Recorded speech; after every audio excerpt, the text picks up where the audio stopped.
নমস্কাৰ বন্ধুসকল, Assamese everything YouTube চেনেলটোলৈ আপোনালোকক স্বাগতম জনাইছোঁ। মুখ্যমন্ত্ৰী মহিলা উদ্যমিতা আঁচনিৰ প্ৰপত্ৰ জমা দিয়াৰ অন্তিম তাৰিখ ইতিমধ্যে ঘোষণা কৰিছে। সেয়া হৈছে 3, 4 আৰু 5 সকলো জিলাতে এই 3টা ডেটৰ ভিতৰত ফৰ্ম জমা ল'ব। আপোনালোকে কোন ডেটত ফৰ্ম জমা ল'ব এই বিষয়ে জানিবলৈ জীৱিকা সখী বাইদেউসকলক লগ কৰি ল'ব।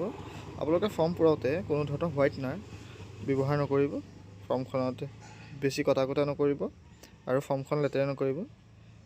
আৰু ফৰ্মখন কিছুমান কাৰণত ৰিজেক্ট হ'ব পাৰে। সেই কাৰণখিনি হৈছে, যদি ফৰ্মখনত কিছুমান অংশ নপূৰাকৈ থাকি যায়, তেনেহ'লে সেই ফৰ্মখন আপোনাৰ ইনকমপ্লিট অৰ্থাৎ অসম্পূৰ্ণ হিচাপে গণ্য কৰা হ'ব আৰু সেইখন কেঞ্চেল কৰা হ'ব। আৰু যদি কিছুমান গোটৰ মহিলাৰ ধৰক ঋণ আছে, তেওঁলোকৰ ঋণ এতিয়ালৈকে মাৰি শেষ হোৱা নাই, তেওঁলোকক ডিফল্টাৰ হিচাপে গণ্য কৰা নহ'ব। গতিকে তেখেতক এই আঁচনিৰ পৰা বাদ কৰা হ'ব।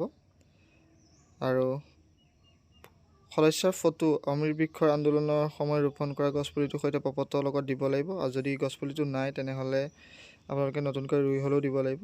ফৰ্মখিনি ক'ত জমা লোৱা হ'ব?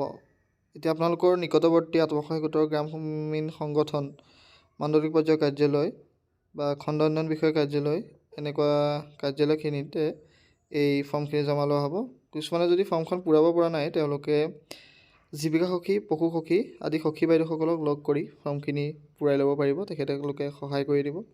এতিয়া হৈছে মোদী চৰকাৰে যি PM কিষাণ সন্মান নিধি 6,000 টকাকৈ দিয়ে বছৰি, তাৰ 16 নম্বৰ ইনষ্টলমেণ্টটোৰ দিন ঘোষণা কৰিছে। এইটো 28 ফেব্ৰুৱাৰী।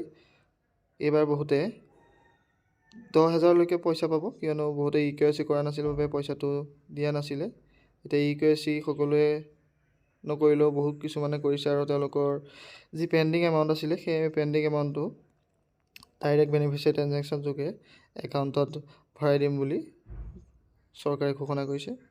প্ৰধানমন্ত্ৰী উজ্জ্বলা যোজনা 2.0 শুভাৰম্ভণি হৈ গৈছে। আপোনালোকে অনলাইন এপ্লাই কৰিব পাৰিব। সকলো মহিলাই ইয়াৰ বাবে আবেদন কৰিব পাৰিব। তেওঁলোকৰ আধাৰ কাৰ্ড, ৰেচন কাৰ্ড থকাটো বাধ্যতামূলক আৰু তেখেতসকলৰ নামত কোনো ধৰণৰ আগতে গেছৰ কানেকশ্যন থাকিব নালাগিব। গতিকে আপোনালোকে আজিয়ে এইটো এপ্লাই কৰক, কিয়নো যিমানে দিন বাঢ়ি গৈ থাকিব, পিছলৈ গৈ থাকিব, আপোনালোকে ছাৰ্ভাৰত প্ৰব্লেম হৈ যাব পাৰে।